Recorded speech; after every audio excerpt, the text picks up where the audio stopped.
हरे कृष्णा। जीवन अमृत चैनल पर आप सभी का हार्दिक स्वागत है। आज हम जानेंगे एकादशी के पावन व्रत और उसकी पूजा विधि के बारे में। एकादशी का व्रत भगवान विष्णु को समर्पित होता है। इस दिन व्रत रखने और श्रद्धा भाव से पूजन करने से मन, वाणी और तन तीनों ही पवित्र हो जाते हैं। जो भक्त नियम पूर्वक एकादशी का व्रत रखते हैं उन्हें असीम पुण्य की प्राप्ति होती है और मोक्ष का मार्ग सुलभ हो जाता है। तो आइए जानते हैं एकादशी व्रत की संपूर्ण पूजा विधि और इसका महत्व क्या है। एकादशी व्रत करने वाले स्त्री पुरुष को दसवीं वाले दिन मांस, प्याज तथा मसूर की दाल इन सब का सेवन कदापि नहीं करना चाहिए। एकादशी वाले दिन सुबह पेड़ से तोड़ी हुई लकड़ी की ही दातुन भी नहीं करनी चाहिए। इसके स्थान पर नींबू, जामुन या आम के पत्तों को चबाकर मुख शुद्ध कर लेना चाहिए। उंगली से कंठ शुद्ध करना चाहिए। इस दिन ध्यान रखें कि वृक्ष से पत्ता तोड़ना वर्जित होता है, अतः स्वयं गिरे हुए पत्तों का ही उपयोग करें। पत्ते उपलब्ध ना होने पर 12 बार शुद्ध जल से कुल्ले कर मुख शुद्धि करनी चाहिए। फिर स्नान आदि कर मंदिर में जाकर गीता का पाठ करना चाहिए। साथ ही अगर वहाँ कोई ब्राह्मण हो तो उनके मुख से गीता का पाठ अब श्रवण करना श्रेष्ठकर कहा जाता है। भगवान के सम्मुख इस प्रकार प्रण करना चाहिए कि आज मैं दुराचारी, चोर और पाखंडी व्यक्ति से व्यवहार नहीं करूँगा, ना ही आज मैं किसी से कड़वी बात कहकर उनके दिल को दुखाऊंगा। गाय, ब्राह्मण आदि को फलाहार व अन्न आदि देकर प्रसन्न करूँगा। रात्रि जागरण कर कीर्तन करूँगा और ओम नमो भगवते वासुदेवाय इस 12 अक्षर मंत्र का जाप करूँगा। राम, कृष्ण इत्यादि विष्णु सहस्र नाम को कंठ का आभूषण बनाऊँगा। इस प्रकार प्रण करने के पश्चात श्री हरि भगवान विष्णु का स्मरण कर प्रार्थना करनी चाहिए। हे तीनों लोकों के स्वामी, मेरे प्रण की रक्षा करना। मेरी लाज अब आपके हाथ में है, अतः इस प्रण को पूरा कर सकूं ऐसी शक्ति मुझे प्रदान करना। यदि अज्ञानवश किसी निंदक से बात कर बैठे तो इस दोष के निवारण के लिए भगवान सूर्य नारायण के दर्शन करके धूप दीप से श्री हरि की पूजा अर्चना करके क्षमा याचना करनी चाहिए। इस दिन घर में झाड़ू नहीं लगानी चाहिए। चींटी आदि सूक्ष्म जीवों के मृत्यु का भय रहता है। एकादशी के दिन बाल नहीं कटवाने चाहिए और न ही अधिक बोलना चाहिए। अधिक बोलने से न बोलने योग्य वचन भी मुख से निकल जाते हैं। एकादशी वाले दिन यथाशक्ति अन्न का दान करना चाहिए, परंतु स्वयं किसी का दिया अन्न हुआ कभी नहीं खाना चाहिए। असत्य वचन व कपट आदि कुकर्मों से सदैव दूर रहना चाहिए। दसवीं के साथ मिली हुई एकादशी व्रत मानी जाती है। शिव उपासक तो इसको मान लेते हैं, परंतु कई बार वैष्णव योग द्वादशी से मिली हुई एकादशी का ही व्रत करते हैं और त्रयोदशी आने से पूर्व व्रत का पारण कर लेते हैं।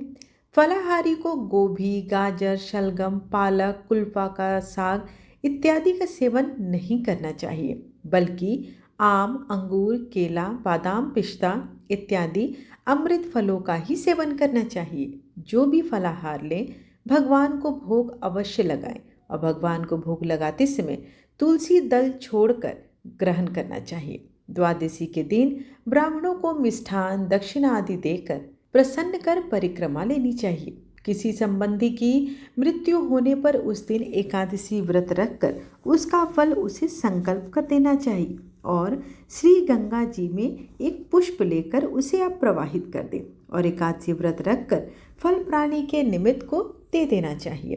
प्राणी मात्र को श्री हरि का अवतार समझकर किसी प्रकार का भी छल कपट नहीं करना चाहिए। सदैव मीठे वचन बोले, निंदा ना करे और ना ही किसी का अपमान करे, ना कड़वे शब्द बोलकर किसी का भी मन दुखी ना करे। हर किसी से आशीर्वाद लेना चाहिए और देना भी चाहिए। किसी भी प्रकार को क्रोध नहीं करना चाहिए, क्योंकि जब आप क्रोध करते हैं तो उस समय भगवान की कहे अनुसार चांडाल के रूप में परिवर्तित हो जाते हैं। देव रूप को संतोष कर लेना चाहिए। संतोष का फल जैसा आप सब जानते हैं सदैव मीठा ही होता है। सत्य वचन बोलने चाहिए तथा मन में सदैव दया भाव रखनी चाहिए। इस विधि से व्रत करने वाला मनुष्य दिव्य फल को प्राप्त करता है। धार्मिक ग्रंथों में एकादशी व्रत करने के भी 4 प्रकार वर्णन किए गए हैं, जिसमें से प्रथम होता है जलाहार, दूसरा क्षीर भोजी, तीसरा फलाहारी और चतुर्थ होता है नक्त भोजी।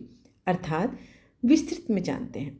जलाहार अर्थात केवल जल ग्रहण करते हुए एकादशी का व्रत करना, जो कि अधिकांश भक्तगण निर्जला एकादशी पर इस व्रत का पालन करते हैं। हालांकि भक्तगण सभी एकादशियों के व्रत में इस नियम का पालन कर सकते हैं, इसमें कोई मनाही नहीं है। दूसरी बात है क्षीर भोजी। इसका अर्थ होता है क्षीर का सेवन करते हुए एकादशी का व्रत करना, अर्थात दूध एवं पौधों के दूधिया रस से है, किंतु एकादशी के संदर्भ में इसका आशय सभी प्रकार के दूध से निर्मित उत्पादों से भी जुड़ा हुआ है। तो क्षीर भोजी में आप दूध का सेवन करके इस व्रत को कर सकते हैं। तीसरा होता है फलाहारी, अर्थात केवल फल का सेवन करते हुए एकादशी का व्रत करना। इस व्रत में मात्र उच्च श्रेणी के फल जैसे आम, अंगूर, केला, बादाम, पिस्ता, इन फलों का ही ग्रहण करना चाहिए तथा इस दिन आपको जब फलाहार कर रहे हैं तो पत्तेदार साग सब्जियों का सेवन बिल्कुल भी नहीं करना चाहिए। चौथा आता है नक्त भोजी, अर्थात सूर्यास्त से ठीक पहले दिन में एक समय फलाहार ग्रहण करना, मतलब कि एकल आहार में सेम, गेहूँ, चावल तथा दालों सहित ऐसा किसी भी प्रकार का अन्न एवं अनाज सम्मिलित नहीं करना, जो एकादशी उपवास में निषिद्ध माना जाता है। एकादशी व्रत के समय नक्त भोजी के मुख्य आहार में आप साबूदाना ले सकते हैं, सिंघाड़ा का आटा जो होता है वो ले सकते हैं, शकरकंदी, आलू और मूंगफली, इन सबों का आप सेवन कर सकते हैं। कई लोग इसमें कुट्टू का आटा और सामक चावल भी एकादशी एकल भोज के मुख्य आहार में लेते हैं, किंतु इस आहार को अभी भी विवाद के अंदर रखा गया है, क्योंकि इसकी अभी तक कहीं से भी पुष्टि नहीं हो पाई है कि यह फलाहार में आता है अथवा नहीं आता है। व्रत के समय इन वस्तुओं का प्रयोग न करना ही मेरे हिसाब से श्रेष्ठकर होता है। उपवास कोई वस्तु तो है नहीं, अपितु एक तपस्या है। उपवास के दौरान व्यक्ति को चाहिए कि वो उतना ही आहार ग्रहण करे जितना वो निर्विघ्न रूप से दैनिक कार्यों को संपन्न कर सके। ऐसा नहीं है कि अगर आपका व्रत है तो पूरे समय आप अन्य दिनों की अपेक्षा अधिक भोजन कर रहे हैं। ऐसा उपवास में नहीं होना चाहिए। हमें एकादशी का व्रत भगवान विष्णु की भक्ति के लिए उनके प्रति श्रद्धा भाव से करनी चाहिए। उपवास का मतलब ही होता है भगवान के समीप जाना। तो भगवान के समीप जाने के लिए आप जितनी शुद्धता से व्रत करेंगे, भगवान विष्णु आपके उतने ही समीप आएंगे। यदि आपको यह वीडियो पसंद आए तो इसे लाइक करें, शेयर करें और जीवन अमृत चैनल को सब्सक्राइब करना बिल्कुल ना भूलें, ताकि आप तक हमारी हर धार्मिक कथा और पूजा विधि समय पर पहुंच